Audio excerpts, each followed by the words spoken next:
O primeiro painel desta tarde tratará do tema A Visão dos Órgãos de Controle. Nós convidamos para compor o nosso palco os nossos painelistas. Andréa Malman Couto. Andréa Malman Couto é formada em Arquitetura e Urbanismo pela UFT Rio Grande do Sul. Ingressou no TSE Rio Grande do Sul em 1999 como auditora pública externa. Atuou nas áreas de auditoria de obras e serviços de engenharia e de gestão ambiental. Atualmente é assessora técnica da Direção de Controle e Fiscalização, responsável pela fiscalização de obras públicas e de gestão do meio ambiente no Tribunal de Contas do Estado.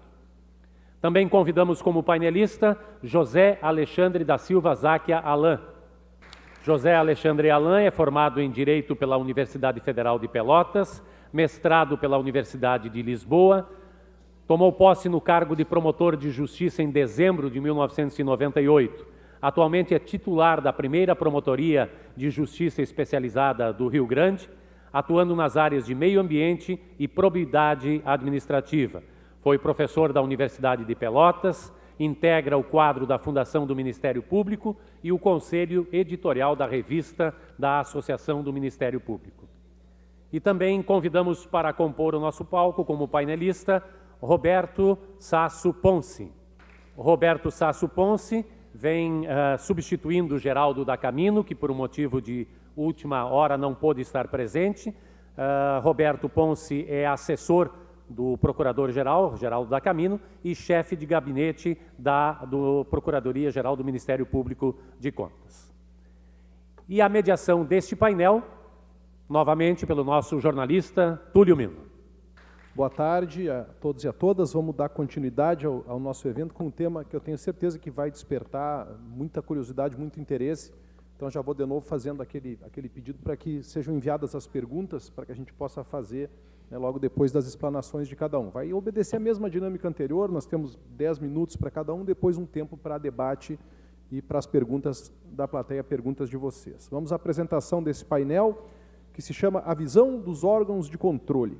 Garantir que as obras e os serviços públicos sejam implementados e executados através de procedimentos que viabilizem e assegurem a igualdade de condições dos concorrentes, a observância do preconizado nas legislações, o cumprimento das obrigações previstas em editais e em dispositivos regulatórios e a quantidade e qualidade requerida são aspectos essenciais a serem permanentemente exigidos pelos órgãos de controle. Uma visão sistêmica integrada, voltada à viabilização e concretização de empreendimentos e serviços públicos, deve pautar a atuação dos poderes executivo, legislativo e judiciário em todas as esferas da federação. Assim, aspectos técnicos, econômicos e legais podem ser contemplados de forma construtiva, propiciando não só mecanismos claros e efetivos de contratação, mas também resultados que evidenciem soluções adequadas. Transparência, legalidade, impessoalidade, moralidade, publicidade e eficiência são aspectos e princípios que devem nortear as ações que visam promover a gestão pública de excelência, contribuindo para a qualidade das obras e serviços públicos prestados ao cidadão e para o aumento da competitividade no Brasil. Então, começamos com a doutora Andréa Malman Couto, que tem 10 minutos para fazer a sua apresentação. Obrigado. Boa tarde a todos. Doutor Ponce, doutor Alain, em seus nomes saúdo a todos os presentes. Agradeço ao SENGE pelo convite e parabenizo pela iniciativa. Entendemos como de suma importância a reunião de tantos atores nesse dia aqui para tratar de um tema que depende da ação de cada um deles para que a gente consiga, de fato, promover uma melhoria na qualidade das obras públicas no país. Destacando, inclusive, que muito feliz o local onde está sendo promovido esse evento, porque a academia, embora não esteja participando aqui de nenhum painel, me parece decisiva a contribuição dela na qualificação também dos serviços de obras públicas, na medida em que o aperfeiçoamento de seus currículos contribuirá, sem dúvida, nesse sentido.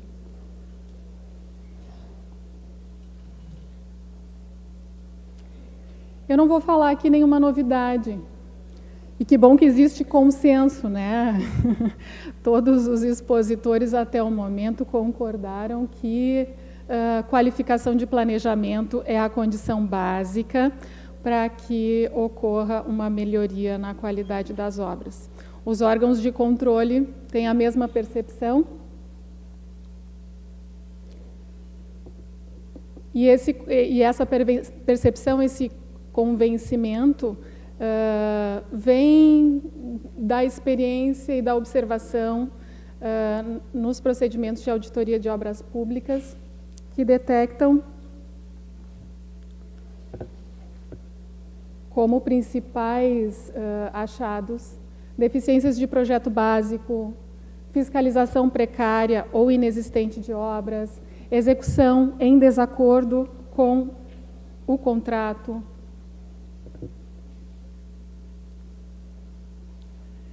descumprimento de cronograma, sobrepreço e superfaturamento. E essa experiência indica que existe, sim, uma relação de causa e efeito entre esses 2 primeiros achados e os 3 últimos, né? Claro que a gente ficaria um pouco cansativo aqui trazer uma relação maior, né? Esses são os que têm maior ocorrência, mas o projeto e a fiscalização adequados garantem a execução de uma obra de qualidade. Recentemente, os tribunais vêm se dedicando mais especificamente à execução de auditorias de qualidade. Não é uma tradição, mas tem um grande esforço nesse sentido, buscando uniformizar procedimentos, buscando sistematizar normas. E esse controle aí com um foco no desempenho da obra, né, na questão da garantia quinquenal, que é prevista lá no artigo 681 do Código Civil, entendendo, então, na verdade, que essa qualidade específica nesse procedimento mais recente, ela estaria relacionada com a ausência de defeitos construtivos pela utilização de técnicas adequadas, materiais de boa qualidade, enfim. Mas existe, claro, e esse é o sentido que se está dando aqui nesse evento, a qualidade relacionada com outros fatores, né, como a razoabilidade da relação custo-benefício dessa obra, o tempo decorrido até a sua disponibilização à sociedade, a sua adequação às necessidades da população-alvo, né, enfim, em última análise, a qualidade relacionada com a eficiência do gasto público. Nessa linha, assim, essas inconformidades que eu trouxe, que foram identificadas nas ações de controle, elas, de fato, comprometem a qualidade, especialmente no que tange a dificuldades de planejamento e de fiscalização, né, de controle da execução das obras. A melhoria da qualidade da obra, então, passa pela qualificação da fase de planejamento, que depende da criação de uma cultura de planejamento de longo prazo, que infelizmente não temos ainda no país, a realização de estudos de viabilidade técnica, econômico-financeira e ambiental. Hoje de manhã o DENIT trouxe aqui um exemplo e trouxe, alegando que projetos não são problemas, né? Projetos completos não são problemas, mas projetos completos que não foram embasados em estudos preliminares que indicam qual é a solução técnica adequada, são problemas, né? Então, não é raro que esses estudos preliminares eles não sejam executados pelas administrações públicas na fase interna das licitações durante o planejamento das obras. Então, a questão da elaboração de projetos completos, existe um equívoco de interpretação em relação à definição de projeto básico na lei, que, concordando com o Dr. Ponte, eu considero adequada, né? A 866 descreve muito bem. O RDC avançou um pouquinho, inclusive, em relação à definição de projeto básico. O que existe é um equívoco de interpretação, né? Um entendimento errado de que projeto básico é projeto simples, né? Normalmente, o que se percebe é um nível insuficiente de especificação e de detalhamento, que não permite uma execução adequada e compromete os prazos da execução das obras. Além disso, a questão da elaboração dos orçamentos compatíveis com os projetos e que sejam tecnicamente embasados, decorrência de composições de custos estudadas, adequadas, e ainda o próprio aprimoramento que já foi trazido hoje de manhã dos referenciais de preços que são utilizados pela administração em seus orçamentos, são atitudes necessárias na busca dessa qualificação. Me parece que falta um entendimento elevado de que, na verdade, num contrato de obra pública, o projeto e o orçamento, eles definem as obrigações entre as partes. Não é? Independente da lei, independente do instrumento normativo que se esteja utilizando, a garantia de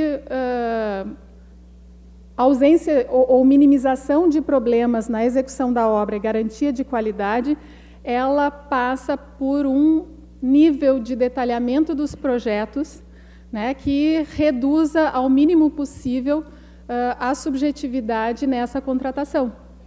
Né? Dizer exatamente o que se pretende, no caso de uma obra, é contratar com um projeto básico, detalhado, completo, não é? E existe, de fato, uma ausência dessa cultura que, no meu entendimento, assim que pudermos avançar nesse sentido, vai garantir a reclamada segurança jurídica na relação público-privada, que já foi trazida também várias vezes hoje pela manhã.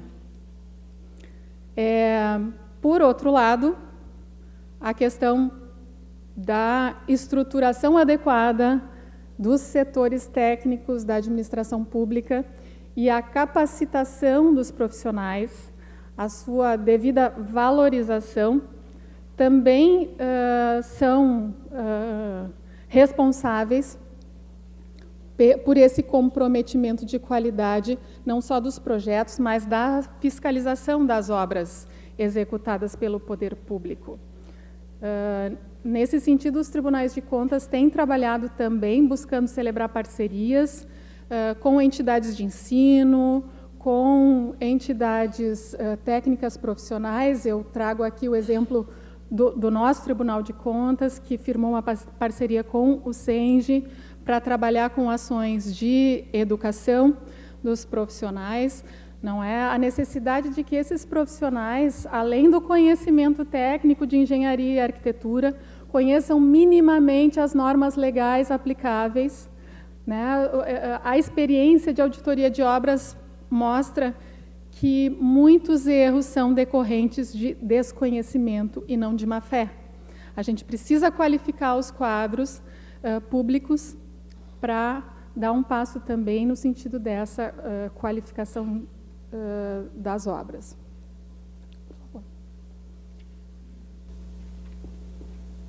Mais uma.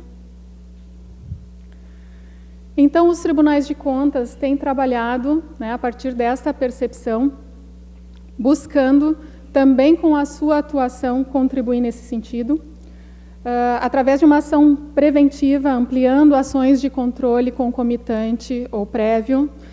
Dou exemplo aqui do trabalho que nós estamos desenvolvendo agora, junto à Prefeitura de Porto Alegre, com ações de controle, de acompanhamento das obras de mobilidade urbana que foram iniciadas ainda antes da Copa.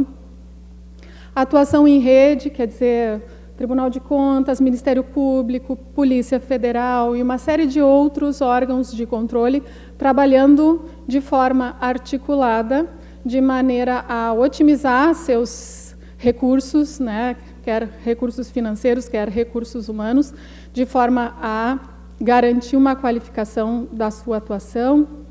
Celebração de parcerias, já comentei. Uniformização da atuação por meio da elaboração de manuais de procedimentos e orientações técnicas. Não sei se os senhores sabem, mas existe um Instituto Brasileiro de Auditoria de Obras Públicas, que trabalha na elaboração de orientações técnicas. A mais conhecida orientação técnica número 1, de 2006, do IBRAOP, que disciplina a respeito da definição de projeto básico, né, e traz indicações a respeito do conteúdo de projeto por tipologia de obra. O IBRAOP firmou uma parceria com a Atricom e o Instituto Rui Barbosa. Né, a Atricom é a Associação dos Membros dos Tribunais de Contas, para que, com o conhecimento técnico do Instituto, seja possível essa uniformização. Já concluo.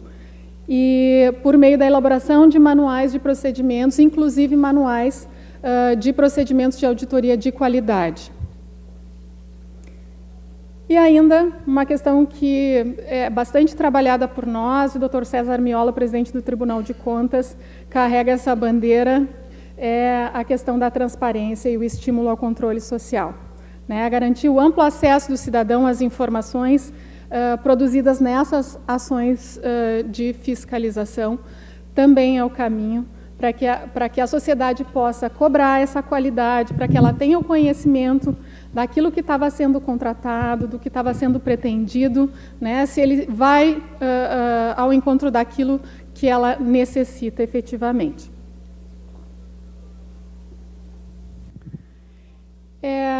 Como reflexão final, né, eu entendo que a melhoria da qualidade dos serviços no Brasil transcende a questão legal.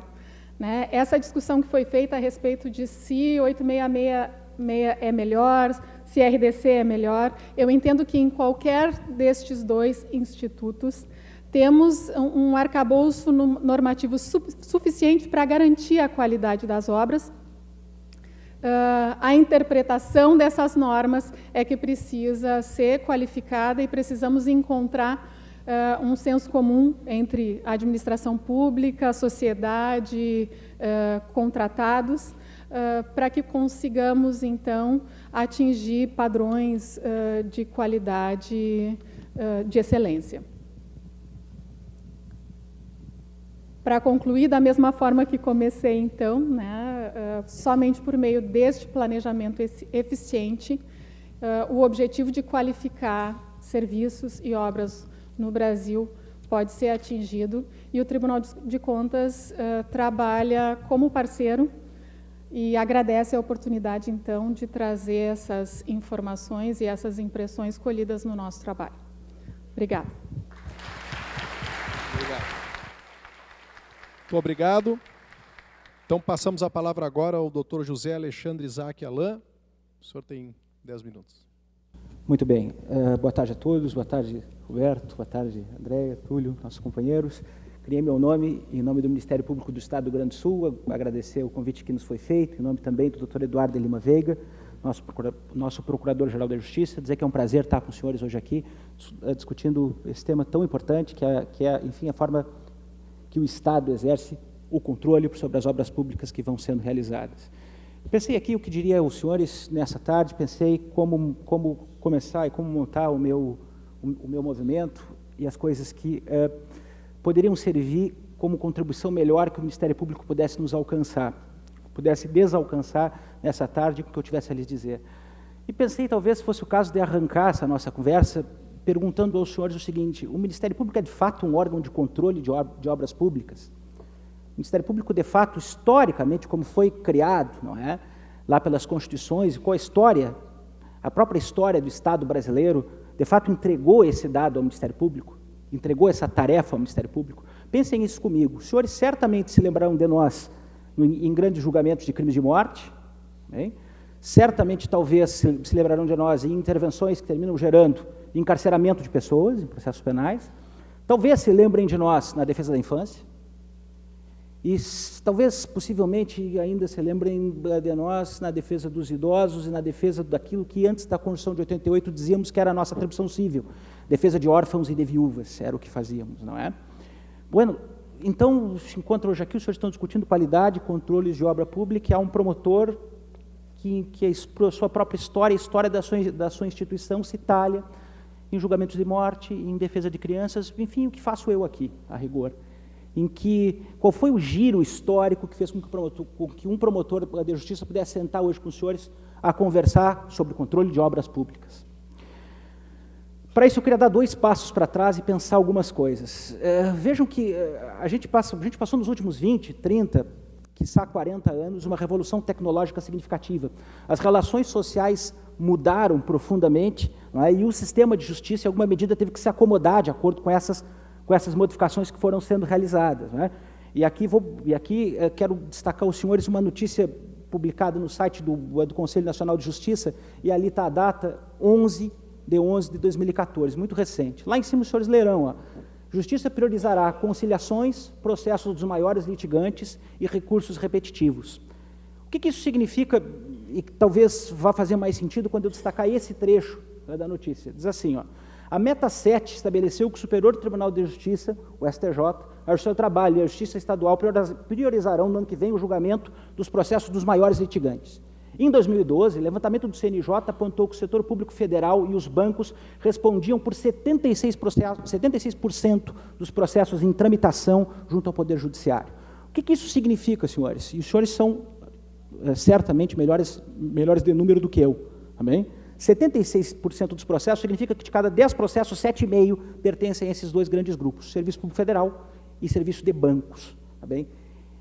Vejam, o que isso representa? Significa que se nós tirássemos da equação do Poder Judiciário, Serviço Público Federal e bancos, a grande morosidade do sistema se resolveria. Não é?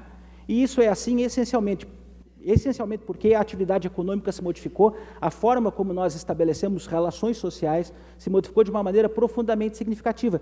E posso lhes dar um exemplo. Um fenômeno dos 20, 30, 40 anos são quase contratações, aliás, dos 20, 30, 40 não, mas mais recentemente, são os fenômenos daquelas contratações que nós chamamos automáticas. E aqui quero lhes contar, quem de nós já não recebeu um cartão de crédito debaixo da porta da sua casa, do seu apartamento, teve a impressão que se pegasse aquilo com mais força, estaria firmando um contrato, respirasse, aquilo já funcionava. Não é? Se respirasse mais perto ali, ele já estava funcionando e já era gasto. Claro, e se era fácil fazer essa contratação, era dificílimo desfazer. Não é? Quem já passou pelo martírio de tentar cancelar um cartão de crédito sabe bem a que me refiro. Quer dizer, isso gerou um aumento enorme de demandas, tá bem? Do Poder Judiciário. Bueno, o que isso importou? Não importava só, já não se conseguiria mais resolver problemas, obrigado, não se conseguiria mais só resolver problemas contratando mais juízes e contratando mais servidores. Foi preciso dar um outro salto. Foi preciso que a Justiça começasse a estabelecer mecanismos de coletivização, tá bem? Ou seja, aqueles processos que eram de um sujeito só, numa determinada circunstância, passassem a ser processos, um único processo para tratar de direitos de muitos. Tá bem? Era preciso que a Justiça encerrasse num único processo um feixe de interesses daquelas pessoas que estão na minha figura da direita e conseguisse dizer, dê um golpe, o direito destas pessoas é tal e valerá para todos. E vejam, não foi uma escolha, não há mais como se decidir um para um. Bem, adiante. Então, como é que nós começamos a fazer? O Estado resolveu importar, entre muitas soluções, claro que se tem trabalhado, esse é um dos temas mais recorrentes para quem maneja com o gerenciamento do Poder Judiciário, mecanismos de coletivização de demandas. Um desses mecanismos é a tal da ação civil pública, e ela serve a encerrar interesses ambientais, consumidor, patrimônio histórico e ordem econômica. Significa que se um determinado banco, por exemplo, coloca no mercado um determinado cartão de crédito e naquele contrato há uma cláusula abusiva, o Estado permite que se consiga ingressar com uma única ação para que aquela cláusula seja sacada, independente de que cada um dos consumidores que recebeu o cartão de crédito debaixo da porta, da sua porta de casa, tenha que ingressar com a sua açãozinha para tentar resolver, enfim, esta questão. Se conseguiu enfechar esses interesses todos em um único grupo, para que com uma só ação, de uma só tacada, se pudesse conseguir obter solução a esse dado. Os clássicos eram, então, ambientais, consumidor, patrimônio histórico, ordem econômica, e o Ministério Público se transformou em um órgão de controle, quando alguém disse, opa, o interesse dos administrados, ou seja, o interesse daqueles sujeitos. A administração pública pode também ser enfechado e se pode tratar deles com uma única ação, tratando num mesmo contexto todo o interesse daquelas pessoas que são, por exemplo, afetados por uma obra pública. São aqueles que, por exemplo, são afetados por uma compra realizada de modo superfaturado. Bem? E aí, senhores, o que aconteceu foi que o Ministério Público parou à borda do campo, levantou a sua placa e disse para os interessados: podem sair que agora quero jogar. O plano inicial da Lei da Ação Civil Pública era que essa substituição fosse realizada essencialmente por organizações da sociedade civil, por ONGs e também pelas pessoas jurídicas de direito público. Só que, ao fim e ao cabo, a lei é de 85, os senhores sabem que o regime autoritário não é solo fértil a que se consiga criar, gerenciar e levar adiante organizações administrativas que possam postular direitos adiante. Então, por conta dessa circunstância, lá em 85, o Ministério Público meio que assumiu o protagonismo de substituir os administrados em juízo para, por exemplo, reclamar da qualidade de uma obra pública realizada ou para reclamar de um ilícito eventual relacionado a um processo licitatório.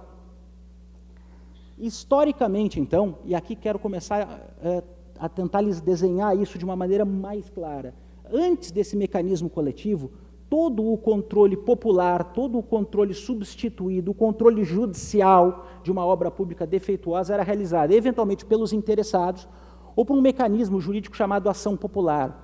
A ação popular consistia na possibilidade de que um sujeito determinado sozinho, um cidadão, munido apenas do seu título de eleitor, pudesse ingressar em juízo e, a partir desta demanda que ele ingressava sozinho, também, eventualmente discutir atos lesivos ao patrimônio público.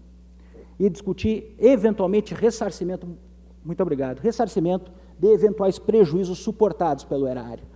O que acontecia nessa circunstância e por que o mecanismo das ações populares era um mecanismo fadado ao insucesso? Porque era a luta de um sujeito contra um moinho. Era um único sujeito tendo que ingressar com uma única ação, às vezes contra grandes corporações e sem nenhum tipo de remuneração ou estímulo econômico. Quando nós começamos a enfechar esses interesses, não é? Da administração, esses interesses das pessoas alcançadas pelas obras, alcançadas por essas licitações, enfim, ou por uma determinada iniciativa do poder público, que fosse defeituosa, e nós começamos a ingressar com essas ações, enfechando esses interesses, nós passamos a entrar com ações civis públicas e deixou de ser o enfrentamento do cidadão, passou a ser o enfrentamento da instituição, passou a ser um enfrentamento institucional. Então, o que é mais importante que eu possa dizer aos senhores no dia de hoje, o que é mais importante que possa dizer aos senhores no dia de hoje, e acho que, sei de tudo que disse, enfim, o que eu gostaria que os senhores levassem. O Ministério Público, quando fala como instituição, certo? E fala não em nome do Estado, em nome do governo, fala em nome daquelas pessoas que foram enfechadas dentro daquele contexto. Fala em nome daquela pessoa que anteriormente não conseguia ingressar com uma ação popular, agora ingressa nesse conjunto de pessoas substituídas. Tá bem? Tudo funcionava fantasticamente bem até aqui, não é? Até que ali por 92 aconteceu isto, tá bem? Este senhor assumiu a presidência da República, tá certo? Os senhores lembram bem da história, tá bem? Não sei se pode dizer o nome, não sei, bom, enfim, bom, está transmitido pela internet, desculpa, gente, desculpa. Bom, é o ex-presidente Fernando Collor de Mello, muito bem.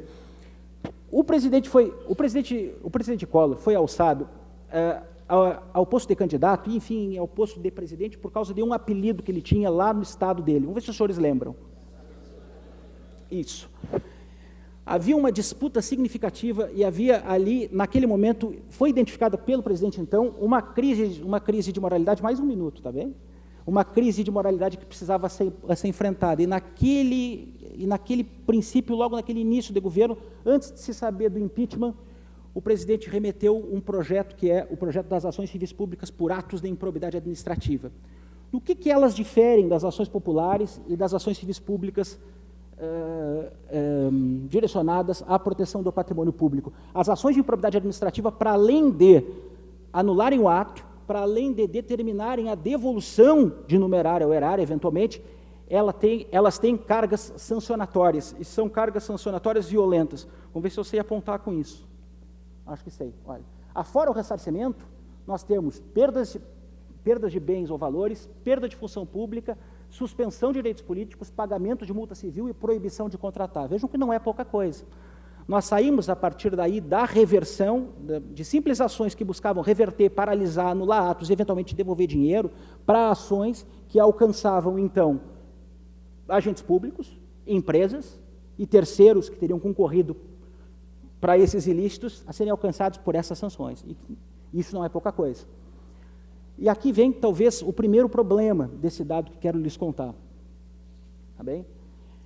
Deu-se uma nova atribuição ao Ministério Público, só que, bom, a gente sabe que para quem eventualmente tem só martelo na sua caixa de ferramentas, todo o problema é prego. Compreende? Não sei se isso se faz claro.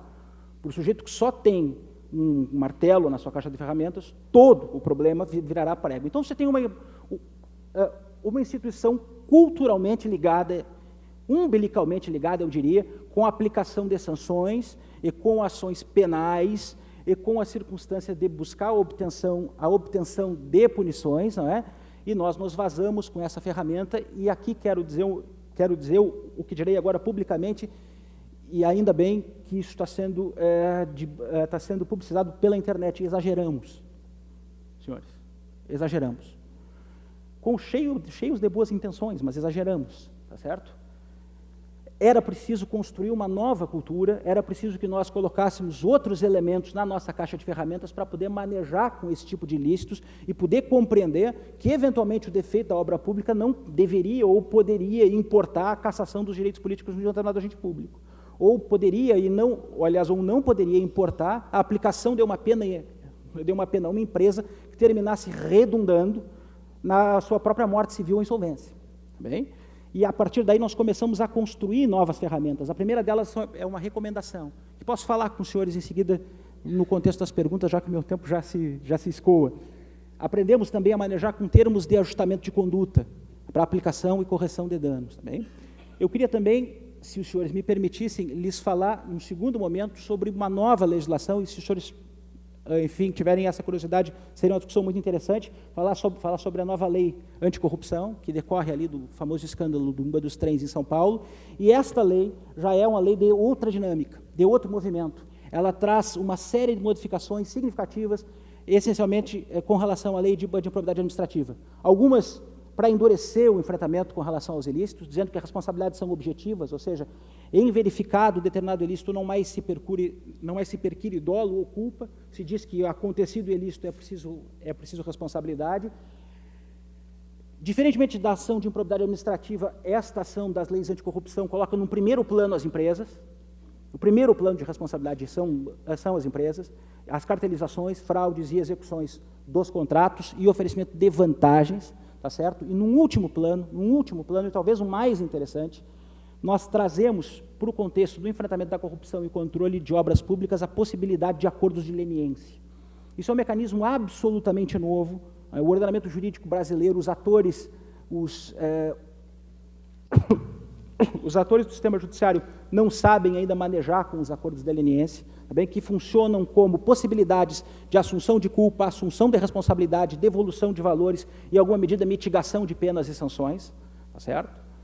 Nós não sabemos manejar com isso ainda, e a partir dos acordos de leniência vocês vão começar e precisam discutir de uma maneira muito franca o estabelecimento de compliances e de compliance officers, de officers, enfim, de regras de compliance, saber como as empresas podem e devem se comportar diante do mercado e diante dessas novas exigências éticas.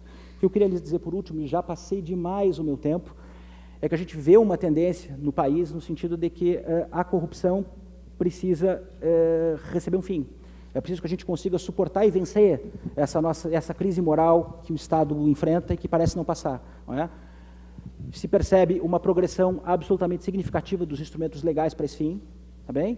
E aqui eu queria terminar com os senhores com essa charge do Nani, que eu acho muito bacana. O título é Políticos Estressados com a Faxina, ele diz assim, é muita pressão contra os corruptos, um dia eu largo isso e vou ser honesto. Tomara que todos consigam fazer dessa maneira. Muito obrigado.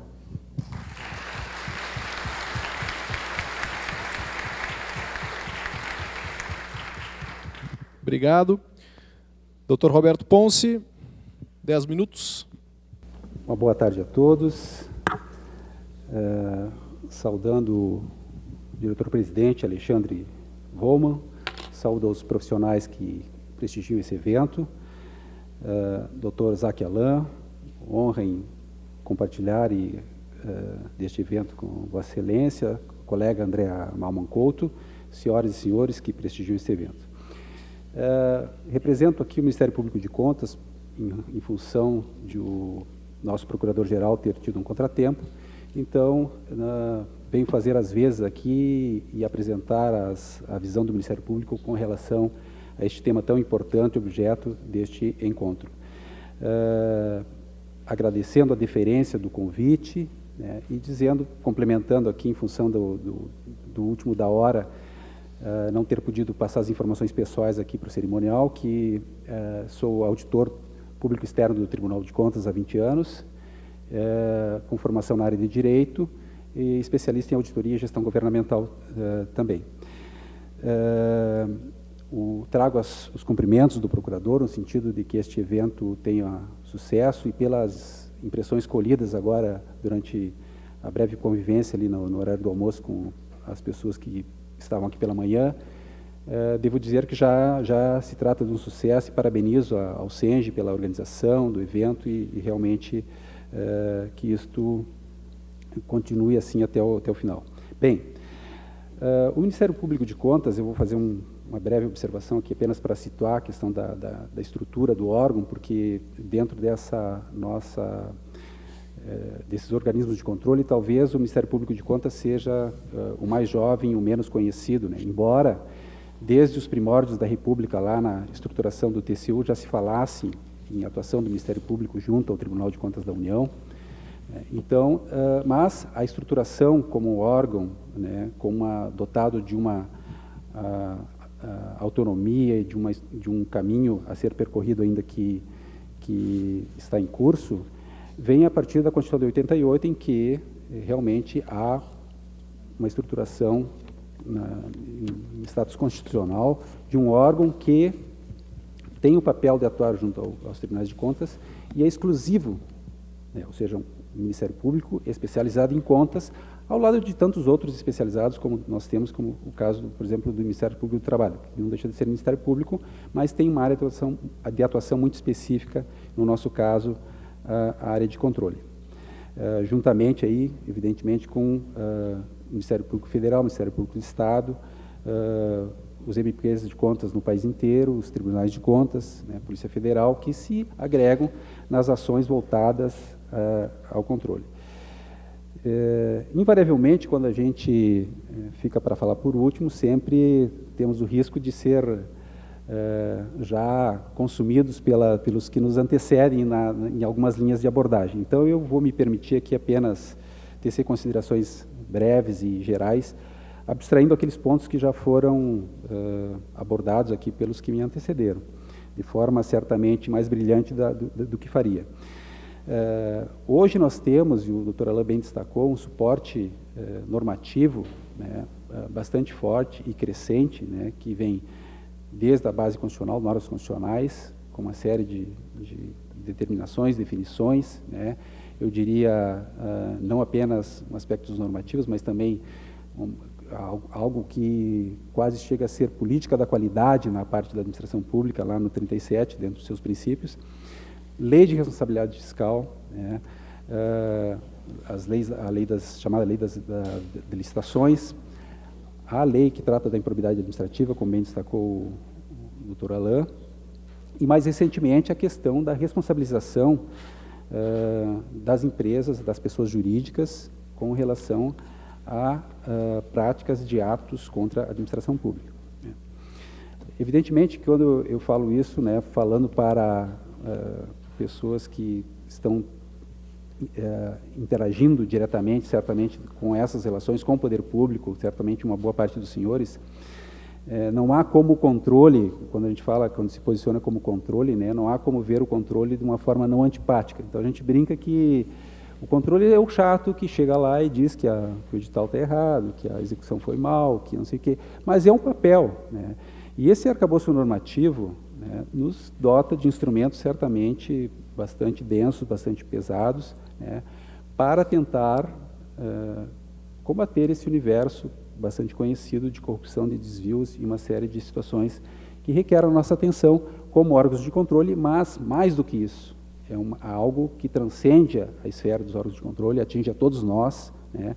Muitas vezes a nossa individualidade é atingida exatamente por problemas em execução, não só de obras, mas de outros serviços públicos, que estão contaminados por ações, digamos, pouco recomendáveis. Tá?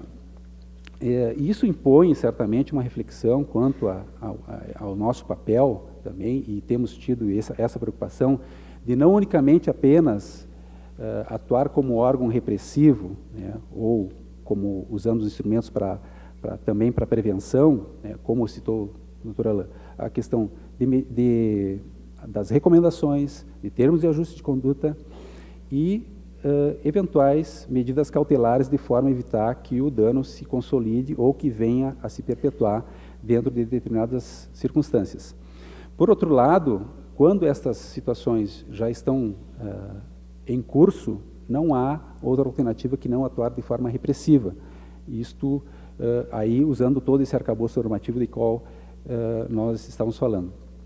E fundamentalmente hoje há um viés de atuação também voltada a uma integração entre os diferentes órgãos de controle, do qual temos até, posso citar aqui o caso do Dr. Alain, né, temos tido oportunidade de efetuar trabalhos conjuntos, que traz um resultado mais positivo. Por quê?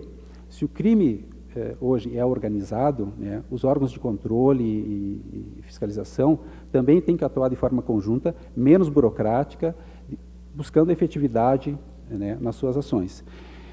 Mas mais do que isso, né, a mera prevenção, a mera repressão, se é que dá para chamar de mera, não podemos ignorar como órgãos de controle, especialmente o Ministério Público de Contas, que está inserido num nicho tão específico, bem como os tribunais de contas, que nós temos também um papel de indutor das políticas públicas. E digo isso por quê?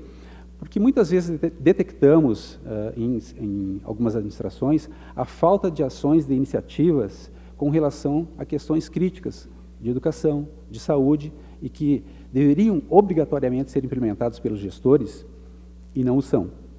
Então, nesse sentido, cabe não substituir o gestor, dizer como ele tem que fazer, mas alertá-lo para que há aspectos na sua gestão que necessitam de uma atenção e que ele tem que tomar uma iniciativa, e nós vamos cobrar essa iniciativa e ver como ela está sendo feita, nos colocando à disposição também para contribuir de forma que essas ações possam ser executadas da melhor maneira possível dentro de um processo gradativo, ou seja, exigir que tenhamos pelo menos um plano de ação, uma meta a ser perseguida e que haja alguma iniciativa em busca daquela meta. Não que isto vá se realizar de uma hora para outra, mas é preciso trilhar um caminho para chegar naqueles objetivos. Então, não apenas isso como papel de indutor de políticas públicas, mas também hoje nós estamos voltando à fiscalização, e eu recentemente participei do 12º Congresso Nacional dos Ministérios Públicos de Contas, e há uma visão bastante geral no país, no sentido de que as nossas ações, como órgãos de controle, como partícipes, como atores nessa área, necessita ir além do mero cumprimento das normas, do mero cumprimento daqueles índices constitucionais e legais que nos obrigam gestores a aplicar determinados percentuais em certas áreas, educação, saúde, né, enfim, mas também, como órgãos de controle, avaliar se estas ações elas alcançam a efetividade. Ou seja, não é porque eu apliquei X% na área de saúde, é que eu cumpri a minha obrigação, ou que eu atingi aquilo que a sociedade espera da gestão pública. Nós precisamos, como órgãos de controle, avançar rumo à efetividade dessas ações. Saber se o cidadão que recebe o serviço está suficientemente atendido na sua demanda. Né? Porque essas ações todas, essas obrigatoriedades legais de aplicação de recursos, elas têm um fim, Mas se esse fim não é alcançado, e eu fico meramente na superfície dizendo, que bom, alcançou os percentuais, está tudo certo, vou chancelar, vou dar um ok e está tudo bem. Não, acho que há um estágio agora em que nós temos que trabalhar nessa linha. O Tribunal de Contas, juntamente com a nossa atuação lá também, tem avançado nessa linha, com algumas auditorias operacionais, para verificar exatamente a efetividade das políticas públicas. Então, é um caminho a ser perseguido, e certamente cada um de nós, dentro da nossa área de atuação, tem também um papel de contribuição no sentido de aperfeiçoamento da máquina pública, né, de visão de que a corrupção não é uma coisa que a gente ouve ou vê na TV, mas ela está presente em cada momento do nosso trabalho. Então, evidentemente que os gestores buscam sempre se cercar de bons profissionais, né, tanto na área contábil, engenharia, direito e tal. Então, eu sempre brinco assim, o pessoal, vocês têm que procurar um bom advogado, né, embora isso traga em si uma contradição explícita, né, porque ou o sujeito é advogado ou ele é bom. Bom e advogado não existe, né. Mas eu faço piada de advogado porque é da minha área. As de engenheiro eu não vou fazer porque, né, não é muito favorável. Mas então, assim, agradeço. A nossa preocupação, né, como órgão de controle e a visão do Ministério Público, é essa que trouxe aos senhores. E digo mais, também há necessidade que avancemos rumo às ações educativas, porque corrupção, deficiências estruturais nas ações públicas e tal, elas decorrem, em grande parte, né, de uma ausência de uma qualificação de pessoal, de falhas estruturais decorrentes de pessoas, ausência de pessoal, de pessoas mal preparadas, e a corrupção, ela tem um componente também cultural, né, que nas pequenas coisas a gente presencia, e eu sempre digo que não é porque alguém roubou 100 milhões que ele é mais corrupto do que aquele que roubou 15 mil numa prefeitura pequenininha lá. Isso é uma questão de alçada, é uma questão de oportunidade. O corrupto, ele é o mesmo. Se ele estivesse no lugar do outro que levou 100 milhões, ele faria a mesma coisa, o que levou 15 mil faria a mesma coisa. Então, nós temos que trabalhar isso de uma forma, uma conscientização, não é fácil, mas uma percepção de que, de alguma maneira, esta ação é necessária. E quando nós falamos em democracia, com valor máximo, falamos de valores republicanos, não há como manter isso, trabalhar nessa linha e considerar isso como um valor fundamental, sem ter a consciência de que cada um de nós tem um papel fundamental nesse processo e que esse processo é um processo gradativo, lento e contínuo. Então, para que tenhamos e possamos observar uma diferença, talvez se trace um paralelo de 10, de 15 anos entre uma situação atual e daqui a 15 anos possamos dizer que estamos melhor, que damos a nossa contribuição, cada um. Agradeço a atenção de todos e que os trabalhos prossigam com sucesso. Boa tarde. Muito bem, obrigado aos nossos painelistas. Vamos à esperada sessão de perguntas. Eu queria fazer a primeira. Há mais ou menos 2 meses, conversando com o prefeito José Fortunati, ele me revelou que cada obra que a prefeitura faz tem 14 órgãos diferentes fiscalizando. 14. E me contou uma situação concreta, e não me pediu segredo, inclusive eu publiquei, e diz respeito aos corredores de ônibus que estão sendo feitos em Porto Alegre. O da Protásio, eu me lembro que está nesse rolo. Havia uma especificação técnica cujo cumprimento estava sendo questionado. Quer dizer, estão fazendo obra direito ou não estão fazendo? E aí o Tribunal de Contas entendeu que não estava sendo feito corretamente e mandou sustar os pagamentos para a empresa, que recorreu ao Judiciário Estadual, que mandou pagar. E aí o prefeito pergunta, o que eu faço? Eu cumpro o que o Tribunal de Contas me diz ou cumpro o que o juiz... Quer dizer, quem eu descumpro nessa história toda? A minha pergunta ela é provocativa, não na busca de uma resposta objetiva, mas de uma reflexão de vocês. O que vocês fariam se fossem o prefeito? Descumpririam o que manda o Tribunal de Contas ou o que manda o Judiciário Estadual, tendo 14 órgãos diferentes para fiscalizá-lo? Eu vou responder, Túlio, porque eu conheço essa situação, inclusive atuei nesse processo. Não sabia. Talvez não tivesse feito a pergunta se soubesse. Verdade, não quero, é para instigar a reflexão, não tem nenhum segundo objetivo nisso. essas eventuais decisões aparentemente conflitantes, elas têm situações e contextos, infelizmente, não instruídos da mesma forma, não é? Esse processo judicial que culminou com essa decisão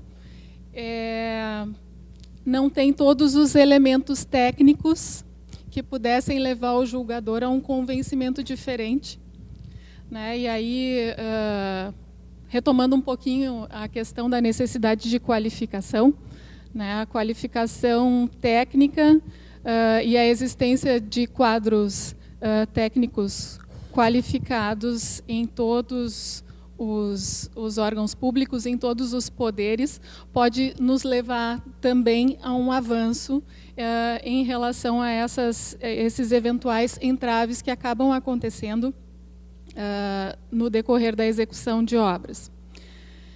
No caso específico, sim, foi questionado pelo Tribunal de Contas, né, a adoção de uma metodologia que não está de acordo com a metodologia atualmente indicada e a técnica adequada. Esse é um assunto que está sendo ainda debatido no âmbito dos processos do Tribunal de Contas. E esse trabalho de atuação conjunta dos órgãos de controle, ele precisa, sim, claro, de algum aprimoramento. Ele é recente. Nós temos trabalhado, não sei se os senhores conhecem, existe atualmente a rede de controle, que se reúne pelo menos mensalmente, que congrega um número muito grande de instituições de controle que buscam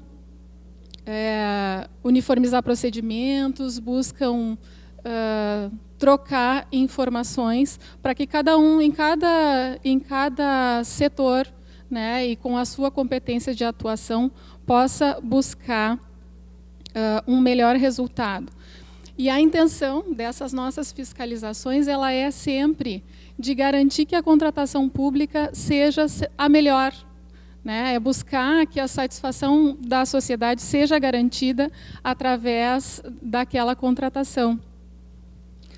Quer seja pelo emprego da melhor técnica, quer seja pela melhor adoção da melhor relação custo-benefício, né, da remuneração justa, que são os focos da nossa atuação. O interesse tutelado é o social, né? Uma obra precisa ser executada, precisa ser entregue, mas se ela custar o equivalente a 2 obras, a sociedade teria à sua disposição 2, e não uma, né? Então, a gente trabalha sempre em respeito a esse princípio da eficiência, já que os recursos públicos são limitados, todos sabemos. O interesse tutelado por nós, então, é justamente garantir que a sociedade possa ter acesso a serviços de melhor qualidade, a obras de melhor qualidade. Obrigado. Alguém de vocês querem se pronunciar sobre o tema ou vamos para a próxima? Tá funcionando. Não, apenas uma breve consideração. Me parece, assim, essa questão, evidentemente, que é preciso entender que algumas decisões do Tribunal de Contas, elas não estão insuscetíveis de apreciação pelo Judiciário, tá? Elas podem, sim, sofrer apreciação e, eventualmente, ter uma ordem em sentido contrário, né? E, obviamente, o gestor deve acatá-las, tá? E, com isso, não há necessariamente o descumprimento de uma decisão do tribunal, mas sim o acatamento de uma decisão que apreciou, inclusive, aspectos levantados pelo tribunal, né? Não há aí uma contradição em si. E, invariavelmente, os gestores sabem disso, tá? Eles, né, têm um bom assessoramento, especialmente nos municípios de maior porte. Então, no caso em particular, o processo ele continua em andamento, então não dá para fazer nenhuma abordagem da questão de mérito, mas isto é normal. Evidente que há aspectos dos julgamentos dos tribunais de contas que são competências exclusivas que aí não podem ser reapreciadas, né? Mas nesse caso em que há medidas cautelares ou questões contratuais ou podem ser, evidentemente, suscitadas perante o judiciário e debatidas, sem problema nenhum. Obrigado. Pergunta da plateia. A senhora quer falar? Quer complementar?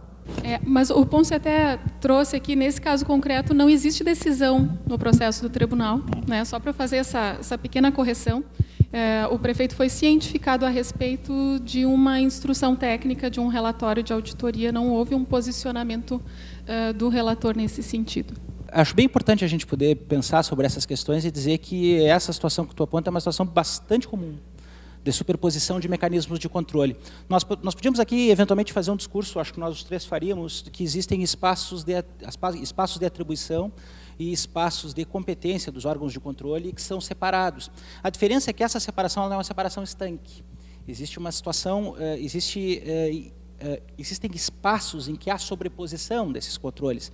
E talvez a pergunta que nós precisamos fazer hoje, em outros momentos de reflexão, é saber por que o modelo de controle dos atos administrativos é um modelo no nosso país tão multifacetado.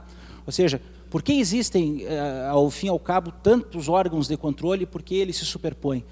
Há não muito tempo atrás se publicou uma entrevista do governador Anastasia, de Minas Gerais, em que ele, enfim, foi recomendado e houve uma série de aprovações com relação à sua gestão. E uma das coisas que o governador dizia era a seguinte: olha, houve aquele desastre do tsunami no Japão e houve aquela destruição toda, e agora os japoneses, já num período curtíssimo, aí, conseguiram reconstruir conseguiram reconstruir a estrada, não sei o quê. Se fosse no Brasil, teria licitação e os órgãos de controle e tudo isso, enfim, demoraria demais e tal. Talvez a nossa reflexão seja de talvez enfrentar isso assim e pensar que se porventura houvesse um desvio de dinheiro ou um desvio de finalidade numa obra do Japão, aquele cheio estaria de fora, não é, do serviço público quase que para sempre. Enquanto a gente aqui vem vendo e vem enfrentando uma crise de responsabilidade sem fim. Então, talvez esse excesso dos órgãos de controle reflita em alguma medida também, né? Talvez um tanto dessa nossa crise de responsabilidade, uma crise de responsabilidade que alcança a nós todos, a gestores, a empresas, a promotores, juízes e todos os demais. Talvez seja o caso de pensar um pouco isso. Obrigado. Vamos à última pergunta. Eu queria pedir para vocês um minuto e meio na resposta, aqueles que quiserem se pronunciar sobre o tema. Quando é feito um apontamento numa obra, o laudo é assinado por um profissional habilitado, é feita uma RT, e eu incluo nisso uma outra questão, tem a ver com a atuação, por exemplo, de corpo de bombeiros, né, que tem que fiscalizar, muitas vezes, obras de caráter eminentemente de engenharia e que não tem nos seus quadros engenheiros, ou tem pouquíssimos engenheiros. Quer dizer, quem fiscaliza não tem conhecimento técnico para fiscalizar. Eu não sei a quem é direcionada a pergunta, quem se sente mais tocado por ela, por favor, responda. Eu respondo especificamente, então, em relação à atuação do Tribunal de Contas. As nossas análises, elas são multidisciplinares, né? A análise de uma obra, ela tem uma verificação técnica realizada por um engenheiro ou arquiteto, e tem também a análise legal, a análise jurídica, realizada por um auditor que é advogado, né, com formação na área do direito. Ela pode ter a análise da questão financeira e orçamentária por um contador ou, eventualmente, por um economista, né? Então, o relatório produzido, o relatório de auditoria, ele é feito, é gerado, né, a partir do convencimento desta equipe na troca de conhecimentos, né, entre as várias áreas do conhecimento que estão em questão. Então, respondendo objetivamente à pergunta, não, um relatório de auditoria do Tribunal de Contas, ele não está vinculado a uma ART específica, né? O engenheiro, ele não recolhe uma ART a cada relatório, porque aquele é um relatório técnico produzido a partir não apenas, né, do conhecimento do engenheiro, mas dessa troca com os demais profissionais. Mas temos um quadro de 40 engenheiros e arquitetos no Tribunal de Contas, agora com um incremento de mais 10, o tribunal fez um concurso. Então, auditorias de obras públicas no tribunal, sim, contam com esses profissionais. Queria agradecer aos nossos painelistas, pedir uma salva de palmas. Muito obrigado.